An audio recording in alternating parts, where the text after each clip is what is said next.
President Xi and with China. And it sounds like something that doesn't mean anything, but it's everything. In deal making and problems we've solved, the two of us have solved a lot of problems that somebody else would have maybe done very badly with. We've solved a lot of problems over the years. We have a very good relationship. Trade has been very strong. We're getting a lot of soybeans for our farmers. We're doing a lot of, there's a lot of things happening for the farmers. He committed to 200 Boeings, big ones. Yeah, we are still in a trade war with China, but it has de-escalated greatly. So pretty much they started buying back soybeans. We took off some of the tariffs. So, things are progressing in the right direction. 777s and 737s and a lot of big ones, big, beautiful Boeing planes, 200, that's a lot, with a commitment that if they do a good job, and I told this to Boeing and General Electric, we're going to go to the General Electric engines, which are great. Yeah, if they do a good job, we could go up to 750. And that's obviously a lot of investment going back and forth. Some Democrats, even some Republicans, had some concerns about Chinese manufacturing on U.S. soil. Is that happening? Well, if they don't want to pay tariffs, it could happen, just like it's happening with other countries. I mean, I don't got a problem if they're bringing their factories over here and they're putting American workers in there. I have no problem with that at all. The problem is that are they going to bring their factories here and fill it up full of their own, citizens, full of their own people, like they did with that battery factory in Georgia? Like they're going to pull that off? Because if that's the case, then they can just keep it. And companies. We have now more money being invested in the United States than any country at any time in the history of the world, including China, which probably is second from about 10 years ago. We have $18 trillion in 11 months, not the 12th month hasn't come in yet, the numbers. We have $18 trillion. If China wants to come in and wants to avoid tariffs, if they build here, for the most part, they're going to be hiring American people. If they want to avoid tariffs, they're going to build in the United States. Okay, I'm loving the strategy with that. But guys, let's make sure we double tap that screen and like the video, guys. Let's get more people in on the conversation. Double tapping that screen. And I've always been a fan of the tariff strategy, especially when it came to pulling a decent amount of manufacturing out of China, bringing it back to America, and those adding jobs, not just in construction, but once those factories are erected, now they're going to start producing at least hundreds of thousands of jobs, and it's going to be continuous. Not really like these data centers. And at least when we build the factories, they don't sit there and, drag on the grid as much as these data centers do. Despite concerns about China operating inside the U.S. We have Japan is building massive Toyota, Honda, all of them. I mean, they're building massive plants all over the country. So if China wants to build for their cars, now, I will tell you, I put 100% tariff on Chinese cars because I didn't want them coming into the country. If you take a look, only because they swamp you, they'll destroy your auto industry. Yeah. That's what's happening in Europe. And now they're saying we have. Problem is that they're more efficient than Tesla. And from what I hear, the interior is nicer than Tesla, and they're half the price than Tesla. So yes, they would destroy the EV market. Everybody be riding around in Chinese electric vehicles. To do a little bit like Donald Trump. Europe is being killed. They're being absolutely swamped by hundreds of thousands, millions of Chinese cars, and Mercedes and BMW and Volkswagen. They're getting killed. So if you notice, we haven't had that problem. You know why? Because I have 100% tariff on cars made in China. And even though the Supreme Court ruling, you're going to still continue that tariff. The ruling was just on a specific type of tariff. Yeah. And you're going a different route. Correct. I have the right to do the same tariff in, frankly, a little bit more complex way, but it's actually a better tariff. It's actually. I mean, now he actually conducted an investigation through his trade representatives on, I would say, duplicitous trade tactics to actually keep these tariffs up. If he can't find anything, then he has to let the tariffs go. And it's going to be in each country and each company is going to be a case-by-case basis. It's a more stringent tariff. I want to ask you about Iran and AI, but China made clear that Taiwan is very important to them. And after your first meeting here, President Xi's spokesman put out a statement to the media, through the media, saying this: the Taiwan question is the most important issue in China-U.S. relations. If it is handled properly, the bilateral relationship will enjoy overall stability. Otherwise, the two countries will have clashes and even conflicts, putting the entire relationship in great jeopardy. AKA, Xi just wants us to give up Taiwan. Pretty much. He's like, look, man, y'all can barely handle Iran. If we were to attack Taiwan right now, it would cause a greater, like, well, would that be actually be World War III, like F a regional problem? Like, it's gonna be World War III. And here's the thing, like I said, we are honestly not prepared to protect Taiwan right now. Like, we're too busy with Iran and we're low on munitions. So they're kind of honestly showing their ass right now, pretty much saying, look, at this point, you might as well just give it up, or we're going to put you in a situation that you don't want to be in. We were still inside the meeting when that came out. That sounded almost like a threat. Was Was it communicated that way behind closed doors? No, and no, it wasn't, not at all. But it has always been their most important issue. And it's not a takeover. They just don't want to see this place, we'll call it a place because nobody knows how to define it. They want to take over Taiwan. What do you mean, bro? But they don't want to see it go independent. They don't want to do it. And I think they probably would do something pretty harsh, and then they would be met harshly, and bad things will happen. So, no, it's not that. We talked, by the way, last night, we talked the whole night about that issue. Yeah, but here's the problem. This is the reality that China and the rest of the world is looking at. We can't even open up the strait from the 16th strongest military in the world. Or that's only the 16th. They're not even in the top 10. And we're talking about Iran. We can't even open up the strait from those guys. What makes you think we're going to be able to protect Taiwan away from China? And that's how China's seeing it. Even if we can, this is what China's thinking, and so is the rest of the world. I know more about Taiwan right now than I know about almost any country. You think it dominated the talk? It's always been his most important thing from the day I knew him years ago. I've known him now 11 years, 12 years. It's always been the biggest thing for him, Taiwan. Now, with me, I don't think they'll do anything when I'm here. When I'm not here, I think they might, to be honest with you. But I'm not sure that they do anything if it remained as is. But they have somebody there now that wants to go independent. Well, it's a risky thing when you go independent. You know, they're going independent because they want to get into a war, and they figure they have the United States behind them. I'd like to see it stay the way it is. And I'll tell you something. I'll make a little news. I'd like to see everybody making chips over in Taiwan come into America, because to be honest with you, I think it's the greatest thing you can do, because it's a heated situation. There's no question about it. And as you know, we have massive amounts of chip companies now from Taiwan already coming in. We expect to have 40 to 50% of the world chip business by the end of my term. And I think it should be even more than that. I think all of those chip companies, if they're smart.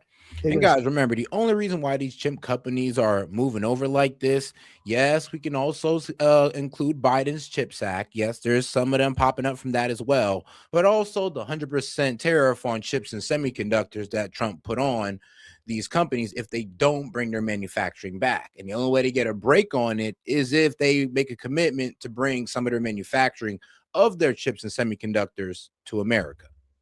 Start heading to Arizona and the places where they're building. That's going to solve your problem. Should the people of Taiwan feel more or less secure after your meetings with President Xi?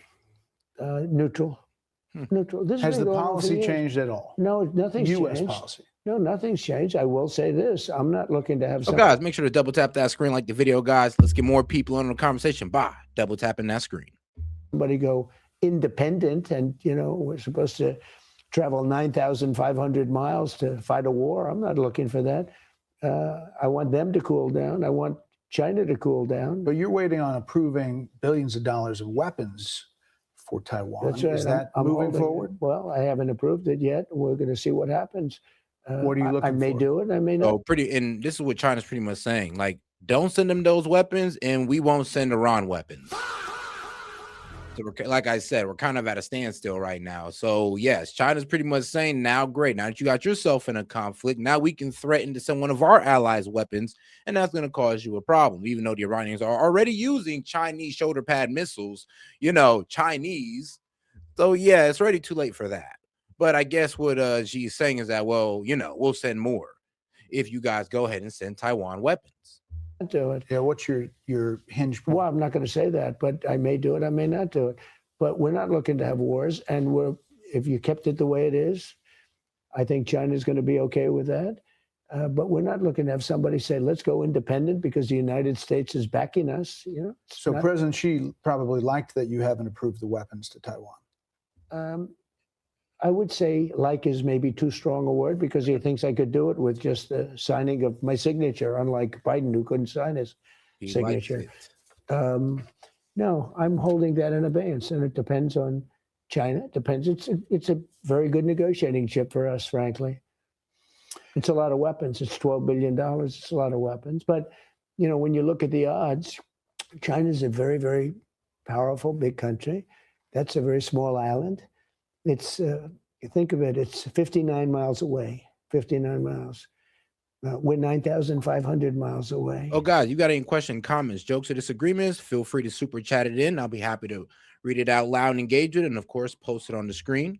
All right, let's keep it going. And don't forget to double tap that screen and like the video or smash the like button, depending on how you're watching. That's a little bit of a difficult problem. With all of that being said, you know, if you look at the history of Taiwan, Taiwan was developed because we had presidents that didn't know what the hell they were doing. Because if they would have put tariffs on chips coming in, they would have never left. Everything was about Intel, and everything was about our chip companies. They stole our chip industry. So I've said that for years. I said, you know, for years they stole our chip. If we would have had one of our presidents just say, we're going to put 100% chip. You can leave, you can build in Taiwan, but you sell it back into the United States. We're going to put 100% or 200% tariff. We would have never lost the chip. We lost the chip industry. It's all coming back. And I do say this. That's a win. Taiwan would be very smart to cool it a little bit. China would be very smart to cool it a little bit. They will both cool it. On AI, was there any agreement about any kind of guardrails that China and the U.S. might agree to so that AI doesn't go crazy? Well, we talked about it. Yeah, we talked about it. Look, AI is mostly a great thing. Mostly. And we're leading China. We talked about that. We're leading China by a lot. I mean, the product AI is great. But like I said, it's like, you know, how do we solve the problem of the jobs that it's taking? How do we solve the problem of the data centers that's taking up electricity and water? Like, how do we solve that problem? Because, I mean, look, AI, everybody can, not everybody, but most people can admit that AI is a pretty good tool.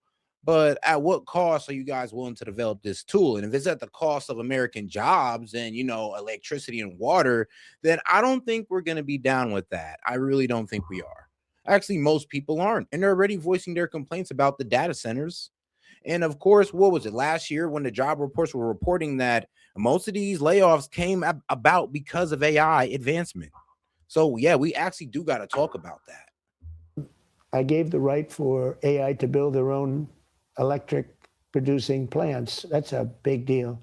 They can manufacture their own electricity now, which we could never have gotten from the grid. And now you have these very rich companies headed by lots of geniuses building electric plants. Because of that, we are leading China by a lot in the AI race. Now, it's mostly the two of us. Other nations are in it, but mostly. And whoever wins the AI race, and we're going to win it. I mean, if we're smart, we're going to win it. If we're not smart, we're not. But we're leading by a lot. We talked about that last night. President Xi was very surprised at how well we've done with AI, because they thought, you know, when it started, they took this gigantic lead. And we now we are substantially ahead of them in AI. But do you think there'll be some buy-in, set up guardrails or something? I think there could be. We talked about it. But, you know, at the same time, we're competing. So it's a little hard to say, oh, gee, let's put but here's the problem, though. We're not blowing them out. And here's the thing, like, they're barely catching up to us. Like, pretty much we're not leading them by far. We're like barely, like almost neck and neck when it comes to our AI technology and our AI models and all that good stuff. But here's the problem. China only has like what, a few hundred data centers, and we got a few thousand. So why can't we be a bit more efficient with our data centers like China? Because why do we need thousands of them when China only need a few hundred, and we're neck and neck with them? We're leading by a little bit, guys, by a little bit. But yet, China only needs like a few hundred just to be that close to us. We're competing with each other, and we're going to put guardrails. It really doesn't work that way too much. But AI, if you look at medicine, some of the things they're coming up with medicine, some of the cures they're coming up with that people would have never gotten there, it's going to be mostly a good thing, but we want to have some guardrails. You said that the President Xi said he would offer assistance on Iran. and specifically, I also said we don't need assistance. you didn't ask for it. You said Yeah. he was offering it specifically to open the Strait of Hormuz. What do you think he will do? I think he's been very nice about it. He gets 40% of his oil there. He didn't send anybody. He didn't send ships. He didn't send ships with big fat guns on them that we would have had to repel. We would have. The good thing is I built, during my first 4 years, the most powerful military in the world. We have the most powerful military in the world. That was shown in Venezuela, which took 1 day. Actually took 48 hours. I mean, took, let's see, about 48 minutes. I think it was 48 minutes and 13 seconds, and it was over. And it's a strong country with a strong military, but it went very quickly. And now, by the way, yeah, but I'm gonna be real with you. Venezuela is not Iran. Bigger than Venezuela, got more people than Venezuela, military tech better than Venezuela. I mean, yeah, Iran is better than Venezuela in almost every way, shape, and form, when it comes to, I guess, military power, size, and population. So I don't even know why you're comparing the two. And let's be real. Oh, yeah, Venezuela also doesn't have two big-ass mountains pretty much keeping people out. Like, let's be real. We have made a fortune with their oil. And so if they've made more money in the last 8 months than they've made in the last 10 years. And we're really, participating in the profit. Venezuela, but obviously Iran is it's a different kind of a thing. Yeah. But we're doing probably almost as well as I don't know how you can do better. They have no Navy. Oh, sure. They have no Air Force. It's all destroyed. Their Air Force is destroyed. But yet they're talking a big game. They're talking a big game. Iran's foreign minister said the Strait is open to commercial shipping only if they cooperate with the Iranians. They're not talking a big game. You know who's talking a big game? The fake news media. If you read the New York Times, you would think. Now, what was it? The Iranian foreign minister had a press conference, which we will be looking over today. But yeah, he did hold a press conference. He said, well, the Strait of Hormuz is not closed. It's just closed to the people who are hostile against Iran. So if you're not hostile against Iran, the Strait of Hormuz isn't closed to you. AKA, basically, the Hormuz is close to us and all of our Gulf allies. That we're losing militarily. Think of it. But due to the blockade, it's shut down basically for everybody. Now, but here's the problem, though. The blockade doesn't really affect Iran too much. Like I said, they got the Caspian Sea that connects right into Russia. And of course, they got the railways that go through Kazakhstan into China. So we're not really stopping them when it comes to getting to their biggest buyers. 159 ships. Everyone is now on the bottom of the sea. Every one of them is gone. They had mine droppers. They call them mine droppers. Nice thing. Who has 22 mine droppers? The mine droppers are all gone. Now they have what they call fast boats. You know what they are? Runabouts, like you'd buy for your fantastic son if you wanted to buy him a nice boat, and they put a machine gun on it, okay? Most of them are knocked out. We knock them out just like we knock out the drug dealers. You like to talk about cards. It seems like they're playing with a bad deck, to your point. They have no deck. But they're still playing. No, the only thing they have going is a fake press. They know how well we're doing militarily. And then at the request of a very nice group of people from Pakistan who are very close to Iran, I didn't go that final. They said, could you stop? We're going to make a deal. And we really had the confines of a deal. No nuclear. They were going to give us the dust, nuclear dust. They were everything we wanted. And every time they make a deal, the next day it's like, we didn't have that conversation. And that's taken place about 5 times. There's something wrong with them. Actually, they're crazy. And you know what? Because of that, they cannot have a nuclear weapon. Because the president of China agreed. I mean, I agree to both statements. Yes, they are crazy. And I also agree that, they shouldn't have a nuclear weapon. But here's the thing, though. If we didn't want them to have a nuclear weapon, then we wouldn't keep going on with this pattern of aggression, because it does seem like the more aggressive we get towards Iran, the closer they go towards a nuclear weapon. Like, the only reason they're at 60% is because of past aggression. And maybe if we just stop the aggression, we get down to a deal, that wouldn't, we wouldn't be in this situation. Now Iran is talking about a 5 to 10 year pause on their enrichment, and they're going to still keep that 60%. And if we don't attack them in about 5 to 10 years, then they'll think about, watering it down. You already know what Trump was thinking. He's like, yeah, we're not doing that whatsoever. Not at all. With you on that. And he agrees with me on that. He agrees with. But personally, I mean, that's actually it's a decent idea. Me that he wants to see it end. He'd like to see it end. He would like to help. If he wants help, that's great. But we don't need help. And You know the problem with help? When somebody helps you, they always want something on the other side. That's the way help works. Hard to believe, but it was 1 year ago today in UAE, interviewed you, Yeah. and I asked you about Iran. How do you get to a solution there? Oh, we'll get 100%. You think so? Well, we're going to have a solution one way or the other. It's either going to be violent or not violent. And I far prefer nonviolent. Sure. Obviously, you've By the way, explained. perfect answer. You've explained why you did what you did because of the nuclear threat for Iran. Yeah. But Well, you know, it's obviously not Venezuela. It's different. Well, it's different, but you did say it was going to be fairly quick. I mean, you said it numerous times. Venezuela was sending drugs in at a level that was terrible, and they did something that was a terrible, mortal sin. They emptied their I mean, bro, completely kind of dodged the question here. Like, here's the problem. He's asking you, you're like, why did you kind of treat Iran like it was going to be Venezuela? Like, you kind of was treating like it was going to be Venezuela. You said it was going to be done in like 4 days to 2 weeks. Here we are at day 70. I mean, like, what's up with that? And he's like, well, here's the thing about Venezuela. Well, I wanted to talk to you about Iran, but okay. Into our country, okay? That was terrible. And that was different. This one is, I guess you could say, worse. That was pretty bad. You don't get much worse. Emptying your prisons, drug dealers, murderers into our country, that's pretty bad. Yeah. But you could say this is worse. In this one, they are trying to make a nuclear weapon. I've stopped it twice. And they will. Actually, you know what? If we attack them again, the Iranian parliament leadership said that they will enrich to 90%. So if we attack them, they will go towards a nuclear weapon. But as of now, yeah, no, Iran was never going towards a nuclear weapon. They don't have a nuclear weapons program. Of course, they have a nuclear program because, you know, they enrich. And the reason why they're at 60% enrichment, which they've been at since 2021. So if they wanted to get to that 90%, they could have a long time ago. And here's the thing.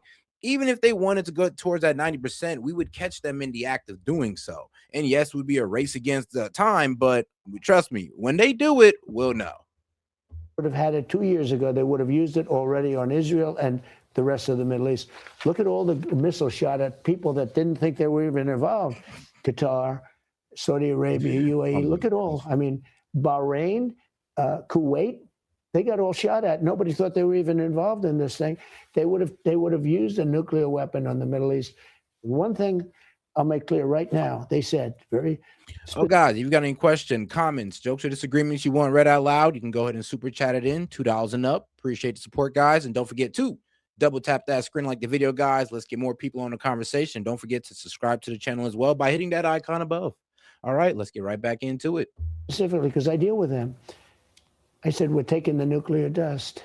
They said, you can have it. I said, we're going to go get it. We're not going to let you take it. They said, we can't take it. We don't have the capability of taking it. I said, why? I said, because it was hit so hard. I mean, the mountain literally collapsed on it, a granite mountain. So why isn't that good Just enough? so you know. Well, what? Well. I mean, if your goal was to set back. It is good enough, but you know what? It's not good enough public relations wise.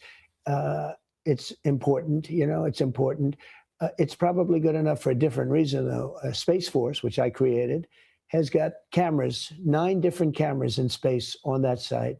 We know everybody that moves there. We can read the name of a person. We can need, if his name is Mohammed something, and most of them are Mohammed, you can guess about 50% right. We can read his name right on his tag from space. It's the most amazing thing. Anybody that goes near that space, we have it tagged. They haven't done anything. And thank you for proving my point, Trump. He pretty much saying like, yeah, like we'll be able to monitor everything they do. So if they were ever going towards a nuke, we would honestly be able to know this. Like, trust me, we would know next day. Alert, Iran's actually, we see hints of nuclear radioactivity under a mountain somewhere. And yeah, we'll know that they're going towards a nuke. And like I said, then it will be a race against time. And we'll have to decide what Trump wants to do then. It will be boots on the ground, or he's just going to try to nuke their ass out of a mountain. I mean, we'll see if that comes, you know, if that comes to be. Hopefully not. But according to Iranian leadership, if we attack them, then that's what they're going to do. There. And if they did, we would hit them very hard. So 2 days ago, in speaking to the Iranians, they told me it was hit so hard. They actually said, I must say, that there's only 2 countries that could get it, us and China. Right.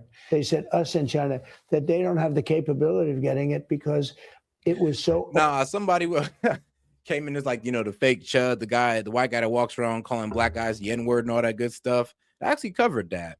But somebody actually tried to come in there as him, and somebody left a hilarious comment like, damn, getting raw dog by black chicks is crazy, bro. That was funny. Obliterated. The term I used was obliterated. The fake news said, oh, maybe somebody can get it. They actually said if they wanted to get it, they couldn't. So I doubt that. That's not good enough for me. Well, I mean, let's be real. Right now, they're too busy digging out missiles. So this is probably why we shouldn't get back into kinetic strikes with Iran, because not only are they, restocking up on missiles, but also they said that if we attack them, well, then they will progress towards a nuke. And after that, I mean, I don't know. Like I said, it's either A or B. It's either we nuke them or we put boots on the ground on a desperation to try to stop it. Like, who knows? I want to get it. So why are we where we are? Did you underestimate the pain tolerance that Iran has? I didn't underestimate anything. We hit them unbelievably hard. Yes, you did. When you say 4 to 2 weeks and we're in here 70, days plus, you definitely made some underestimations. Like, there was something that was underestimated. And it was obviously Iran's military capability and the level of escalation that they were willing to go on here. Like, bro, they have escalation dominance. We can't go too far with Iran, because not only are they threatening to bomb our Gulf allies, but now they're threatening to cut off the internet in the region. Like, in the entire region. Yes, we've got internet cables underneath the Strait of Hormuz that they're now threatening to take out. And now they want to start being internet provider of that entire region and charging a toll for not destroying the cables. So, yeah, escalation dominance. That's what they have. Look, we left their bridges. We left their electricity capacity. We can knock that all out in 2 days. 2 days, everything. We left Cargill, and other than, I said, hit it, except for the valves where the oil comes out. Because when you hit that, that means you're going to lose a little oil. But one thing is happening, amazingly. Ships are floating up to Texas and Louisiana, and they're going to Alaska, and they're loading up with oil like we've never seen before. Americans want to know when it's over, though, right? Yeah, look, Vietnam lasted 19 years. Iraq was like 10 years. Korea was 7 years. Another one was 14 years. Another one was 12 years. Another one was 9 years. We're in there for 2.5 months. The other thing they talk about, so we lost tens of thousands of soldiers in Vietnam. We lost tens of thousands of soldiers in practically every war. I've lost, and I wish we'd lost none, because I know those parents. I spoke to them. We lost 13 soldiers in 2 wars. China got 3 tankers out this week filled with Iranian oil. Because we allowed that to happen. You did. We allowed that to happen. Before this trip. Oh, guys, like I said, if you got any questions, comments, jokes, or disagreements, like I said, you can go ahead and send it in a super chat. Be happy to engage with it. Other than that, please double tap that screen and like the video, guys. All right, let's get right back into it. Let's see here what I missed. Know those parents. I spoke to them. We lost 13 soldiers in 2 wars. China got 3 tankers out this week filled with Iranian oil. Because we allowed that to happen. You did. We allowed that to happen. Before this trip. Gas prices in America are still high. Terrible. Painfully high. They're going to drop like a rock as soon as it's over.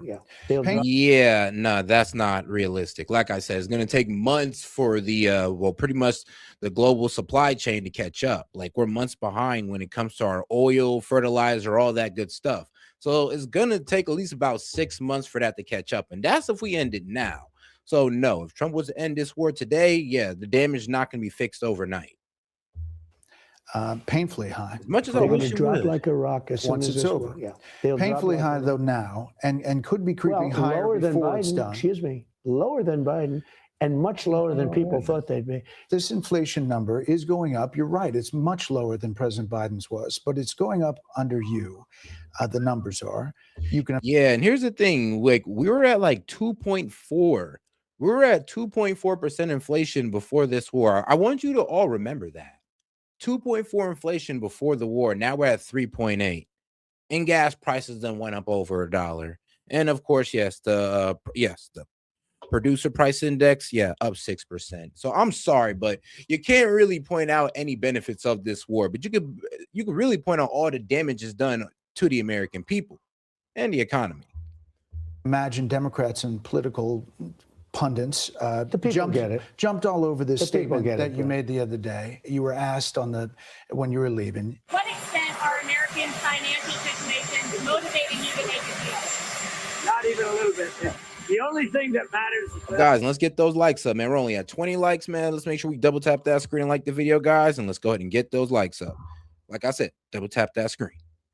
I'm talking about Iran. They can't have a nuclear weapon. I don't think about American financial situation. I don't think about anybody. I think about one thing. You cannot let Iran have a nuclear weapon. That's all. That's right. That's a perfect statement. So, I'd but make it again. You can Because you imagine can't- how many people stop the soundbite No, at, I don't think about America's played that financial up. situation. So what's your response to that It's framework? very simple. I mean, bro, please explain, because I'm not gonna lie. Yeah, that definitely went viral. Everybody was going like, so Trump pretty much just saying that, look, man, all I care about is Iran and this nuclear weapon that they're not going towards. And I don't care if you got to go through high inflation, high gas prices. It doesn't matter when I think about Iran. So, and then here's a problem. This whole conflict with Iran is what's causing the higher gas price and upticking in inflation. So we would hope that Trump would be thinking about affordability, while he's carrying this stuff out. Well, we would hope, right? Right. People hear me say it. Everybody we're asking agrees. Short-term pain. It's going to be short-term pain. But the pain is much less than people thought, because people thought that the oil would go up to $250. It was $99 yesterday, $99 a barrel.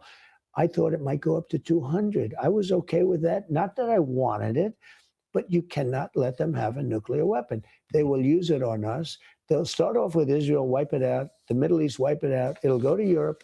They have a missile that goes to Europe. You saw that, okay? They have a missile goes to Europe.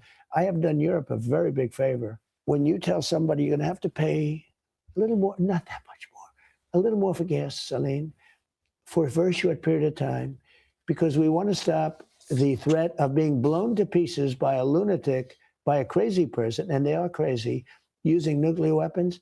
Everybody says that's fine. And that question was a fake question, and they didn't put my full answer. I totally care. Look, I inherited high prices, and they came in. Yeah, I mean, but if you actually cared, then you wouldn't have popped off this war, because let's be real. I mean, it's like a no duh that the price was gonna go up. And then here's the thing: it doesn't really sound like you care, because a couple weeks ago you were saying, oh, Americans can deal with high gas prices and inflation, but they understand that Iran can't have a nuclear weapon. And here's the thing: most Americans don't even agree with this war. So you saying that to Americans is not really resonating. Of course, the MAGA, and you got your MAGA and your neocons who are going to say, yeah, that's right, Trump. We're okay with the high gas prices. Yeah, of course, those brainwashed clowns will say whatever. But yeah, most American people are looking at this like, what the hell are we doing right now?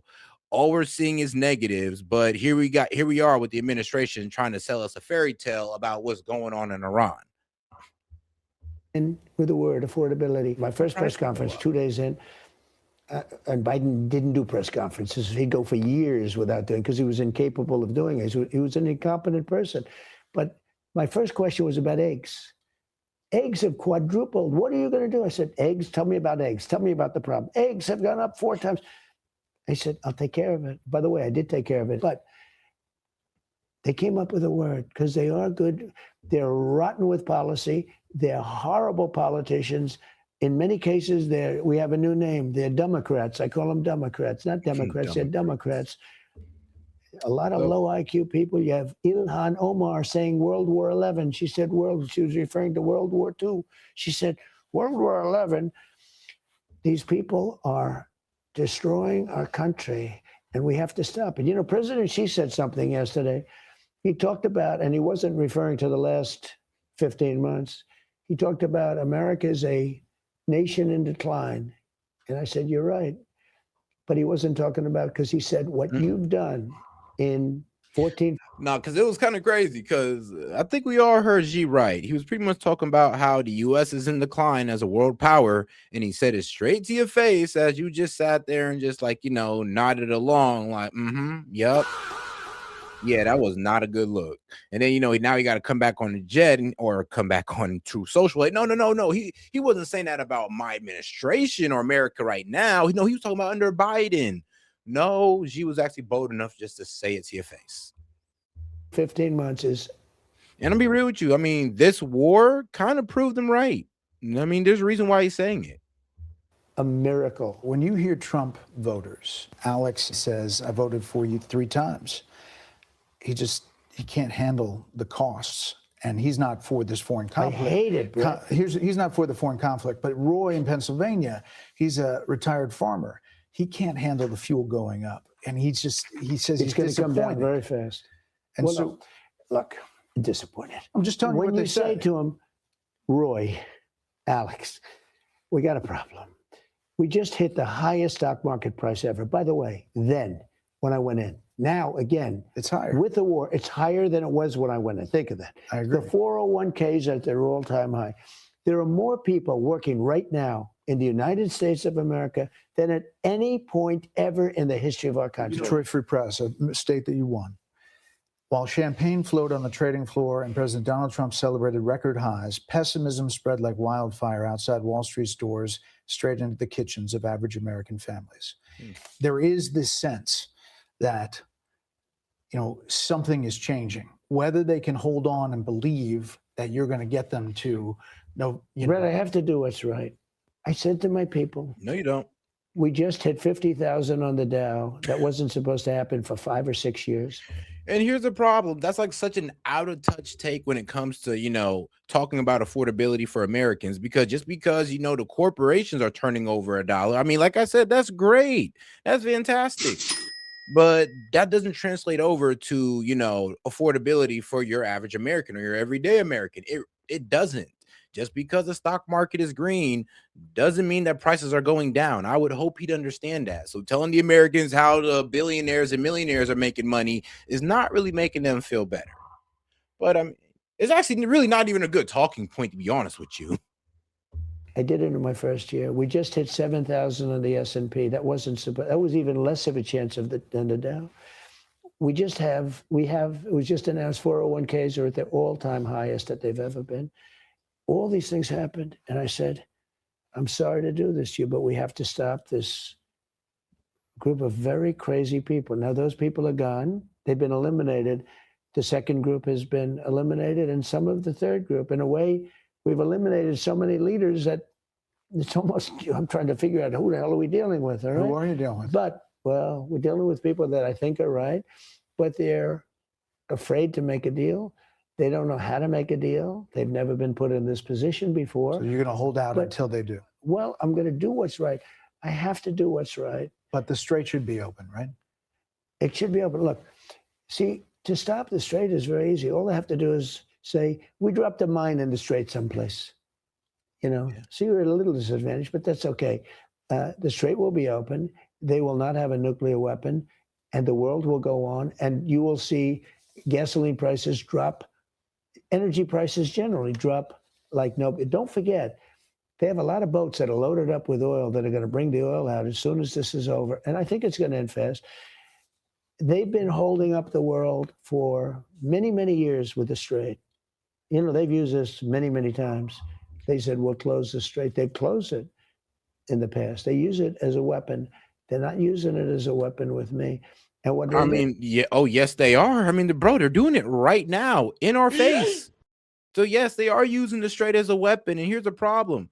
We knew that Iran could close the strait. That's why war with Iran was never really a good idea, because we didn't really know how we could handle them closing the Strait of Hormuz. And then let's not forget the internet cable that runs through there as well. Like, that's also something that they're threatening as we speak.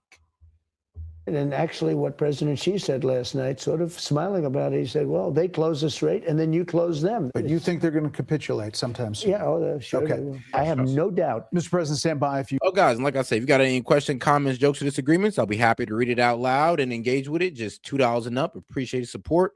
Or you can send it on the Venmo by scanning the QR code above. But let's get ahead and get right into the next video here, because I believe I have the other part of it. Let me see here.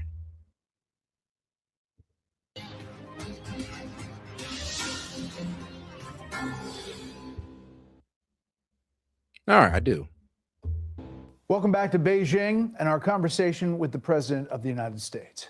Mr. President, you pushed redistricting, and after some really big wins in courts, including the Supreme Court, contested districts are now tilting to Republicans. It looks like they've picked up a number of seats, at least on paper. Do you think that makes the difference in holding the House? Well, it helps. I mean, I don't know the difference. I think I think a bigger difference would be if I win quickly as opposed to. Oh, guys, make sure and double tap that screen, like the video, guys. Let's get to 100 likes by double tapping that screen and liking the video, guys. Appreciate the support. Make sure you smashing that like button if you're watching horizontally. Let's get right back to it. But again, I'm not going to let the election determine what's going to happen with respect to Iran, because they cannot have a nuclear weapon. Okay. But a bigger difference would be if that price went down. Look, prices are down, but the energy caused it to go up. And I said to my people, I hate to do this to you, but I'm going to screw up your numbers for a little while, because we have to stop the nuclear weapon stuff with Iran, because they're nuts. They're sick people. Even if they weren't sick, you wouldn't want it to happen, but they're crazy. We're going to take a look. I mean, you want to know who's sicker than Iran? North Korea. They're more radical than Iran. Shoot, they said, bro, if you even kill our leader, we're going to nuke you. So, I mean, that sounds like way more radical than Iran. I mean, we killed their leader and they're like, all right, we'll just start striking people in the region. That sounds way better than just going on a nuking campaign like North Korea is pretty much saying they want to do. And also, here's the problem. If you don't want Iran to have a nuke, then you would pretty much quit these aggressive actions, because that only pushes them closer to a nuke, as we learned from the past. And if you want to get a handling on their nuclear enrichment, then it's best to get them under the JCPOA, get the inspectors back in there. Maybe they'll allow U.S. inspectors as well. Maybe. But the way we're going about it now, and now that these guys got some leverage, I mean, bro, we'll be lucky if we get them to what? Water it down after 10 years. Now they're talking about, what was it, 10 to 20 years. I have to correct myself. I said 5 to 10 at first, but it's actually a 10 to 20 year memorandum of understanding on their nuclear enrichment, which they'll keep 60% of it, or to keep it at 60% for 10 to 20 years. And like I said, if we behave and we don't attack them and all this good stuff and don't reimpose sanctions, then they'll go ahead and water it down. Little curve. We're going to diverge down the pike, and we're going to hit them, and we're going to stop them. And essentially, we have really put them on hold. We'll do it as quickly as we can. I call it a little pain. Look, I agree. The oil goes up, but it's going to come down lower than it was. It'll be down lower than it was. Now, speed. I hate to talk about speed. I understand. Because I don't like putting pressure on all of the people. I want to do the job right. If it takes an extra 4 weeks, but think of it. We're in Vietnam for 19 years. I'm here. I'm doing this for 2.5 months. There are people on one side that say, well, let's go again. Let's finish the job. Let's keep going. I have There's two sides. People on the other side say, let's get out. And all good people. November, which is coming, the approval's upside down. I think you're not on the ballot, but do you think that this war and this moment is going to affect your ability to hold the House and Senate? So yesterday they had 18 elections. I won all 18. Everybody I endorsed won. 2 weeks ago, in a very big event, Indiana had like 8 people that had never lost an election. Yeah, Trump showed his complete control over the Republican Party in Indiana. Like, the guys who didn't want to do the redistricting for Indiana, he got them all primaried, and they all lost their elections because, what was it? Yeah, the donors were pouring millions of dollars into the other side, and they all lost their seat. I was like, damn. And now they're trying to do the same thing with Thomas Massey, but they're having a little bit more trouble with him, though. Some were in for 25 years. They had a 40-point lead, but they didn't want to they didn't want to give some additional people in Congress. Very simple. Redistricting. And I said, you know what? If they don't want to redistrict, they're not for us. And I ran candidates that nobody ever heard of, but good people. And everyone won, other than one, because 2 or 3 people ran. Actually, it was very small. But I won every one of them. CNN did a poll recently. Shout out to Muriel Adelson, man. She out there throwing out millions. That said, I'm 100%. And, you know, others like AIPAC, Muriel Adelson, and, you know, other groups that, you know, they kind of hide their money through. Well, or PACs. Approval in the Republican Party with MAGA. which is most of the Republican Party. So I think it's almost all of it now, actually. I'm at 100%. And Harry, whatever his name is, Enden. nice guy, Harry Enden. I'm sorry, but the fact that he believed that poll, like, this is the Democrats' like best strategy ever. It's like, yo, while your enemy's making a mistake, you know, the whole what was it? The old little saying is when your enemy's making a mistake, don't stop them. Well, the Dems took it a bit farther. While your enemy's making a mistake, support them, cheer them on, make them think it's the best thing they've ever done. I'm just like, oh man, these duplicitous bastards. But I feel it smart. Was jumping up and down. But you saying think you're he's going to never win the seen them. midterms? I don't know. I can't tell you because a couple of factors. They got to pass the Save America Act. I really believe that's important because the Democrats cheat. This will keep them from cheating. It'll make it much harder for them to cheat. Yeah, Without cheating, they can't win They say because they have votes. things like open borders where criminals can pour into your country. Men playing in women's sports so ridiculous. These are 98% issues. You know, the fake news says, oh, these are 80-20. They're not 80-20. Transgender mutilization of your child. These are the things that you're allowing. Like, yes, Trump is allowing it as long as they have the parents' permission. And what we voted for was that you just ban it outright. I don't care what the parent wants. But no, he said no transgender for children unless the parents approve of it. I'm just like, bro, we're right back here at step one. That's what they were doing in the first place. Support. So the one negative, and nobody can explain it, every president, Republican or Democrat, who wins the election, even if you win by a lot, I won in a landslide. I won every swing state. Oh, guys, make sure to double tap that screen and like the video, guys. Appreciate the support, but make sure we double tap that screen. And like I said, any question, comments, jokes, or disagreements, feel free to super chat it in. I'll be happy to engage with it. All right, guys, let's keep it going. Even if you win a lot, and even if you do a good job, and everyone says, look, we have the highest stock market price ever, all of the things that I went over before. Right. We have the best employment in the history of our country. No. But even if you have a good president who's done a good job, they always lose the midterms. On Cuba, you said Cuba is hurting and ready to make a deal. The CIA director was there Thursday. China's been active there. They've had a deal with Cuba about renewable energy project. They're not there anymore. 92 solar farms. Well, they're not there anymore. So is Cuba going to turn to us and make a deal? I think so. I mean, look, I've been hearing about Cuba since I'm a little boy. They've been saying, what's going on with Cuba? And I think we'll be turning it. Marco's been very effective, and the whole group has been very effective. It's, I think they're going to have to come to us. It's a failed nation. It's a totally failed nation. And they're taking the aid now. Yeah, they're taking the aid. They want aid. They need help. I think Rubio's had a hard on for Cuba for a long time now. So I'm gonna be real with you. This is like his dream right now to go against Cuba the way we are. About all those Cubans, 94% voted for me. The ones that were thrown out, families were killed, exiled, very violent, and they're living in our country right now. And I have never seen people happier than them. They said, this is what we voted for. I think about those people. Maybe I think about them first, but I think about the people in Cuba and, the people living here. Really? They want to go back and oh, really? Because do you understand that, due to this little blockade we're putting on them, they're going through rolling blackouts and, people are suffering because of these rolling blackouts and it's causing high crime and all this wild stuff. Yeah, I mean, do you really care about the Cuban people? Are you sure about that, Trump? I want to invest. It's like when he said, I care about the Iranian people, want to bring them freedom. Then, his whole tweet with we will end an entire civilization if they don't, do wah. It's like, yeah.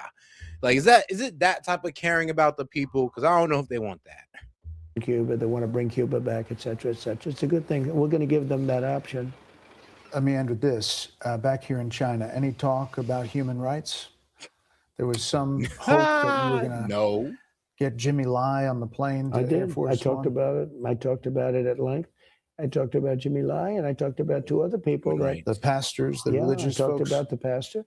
How was it received? I have gotten hundreds of people out of different situations. Pastor Brunson was a big deal. You remember Pastor Brunson? He was in Turkey. Mm-hmm. 35-year term. I got him out. I called President Erdogan and got him out. I've gotten hundreds of people out. This pastor. And by the way, I don't pay a lot of money. Like I don't pay any money like Biden, where they give $6 billion all the time to get people out. I brought him up yesterday. How is that received? It's under consideration. I will say that I brought up Jimmy Lai, and I would say the response to that was not positive. He said that he's been, said it's been sort of his worst nightmare. It was, opposition. He went through a whole thing. And I said, well, would appreciate if you would release him. He's gotten old and he's probably not feeling too well. It would be nice. And I did not feel optimistic. I have to be honest with you about that one. I did feel optimistic about the second one that's now under consideration. The pastor. Very optimistic, actually. Yeah. And I put him down. I made a point of it. I mentioned Jimmy Lai again, second time. And I'd like to tell you that I'll be flying him back on Air Force One, but I won't be doing that. The other one, I think, will maybe get very strong consideration. But as you do fly back on Air Force One, you feel like this was a success. Fantastic success. The relationship, look, with two very powerful countries, I call it the G2. There's nobody comes close. We are more powerful than China.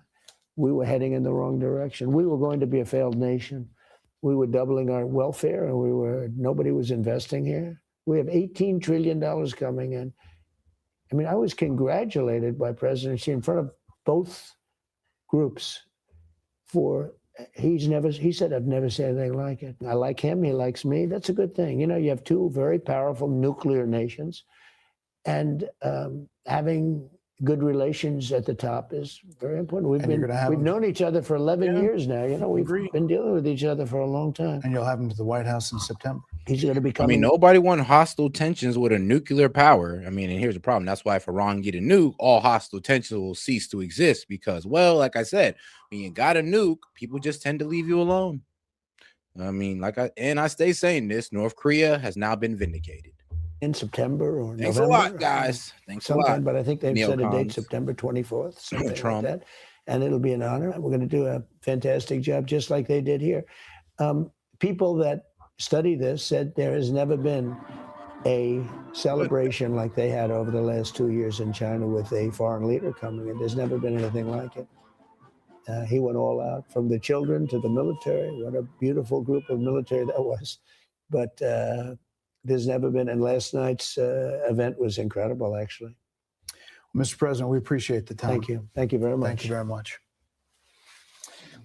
Be sure to like and subscribe for all the Fox News latest. Go, guys. Make sure to double tap that screen and like the video, guys. We're going to go ahead and get into Rubio's interview. But like I said, make sure to smash that like button and double tap the screen. And if you have any questions, comments, jokes, or disagreements, go ahead and super chat that in. And bro, I'm not going to lie. It did look like my man Trump just submitted to China in a way. I mean, he's okay with letting in the 600,000 H-1B visa. Well, not H-1B, but the students. Yes, he's okay with letting in 600,000 Chinese students that I'm pretty much just going to call it out right now. They're basically spies, and they're taking American scholars spots in schools, and then soon they will be taking jobs as well. So that wasn't addressed whatsoever. And then here's also the sad part about it. Is like, bro, China's not going to help us out with Iran. That China has we don't mess with you guys at all. We don't care what you do as long as y'all want to do business. That's just the way China works. And also this whole blockade that we think is strangling China. Let me show you guys a map here. Let me show you why that's just not happening. And I wish it was, but it's not. And this before we get into Rubio. And like I said, guys, you have any question, comments, disagreements, just go ahead and super chat it in. I'll be happy to engage with it. But this is Iran right here. And you see this little north body of water, this big old body of water right here. This is called the Caspian Sea. Now, all Iran got to do is send a boat right through the Caspian Sea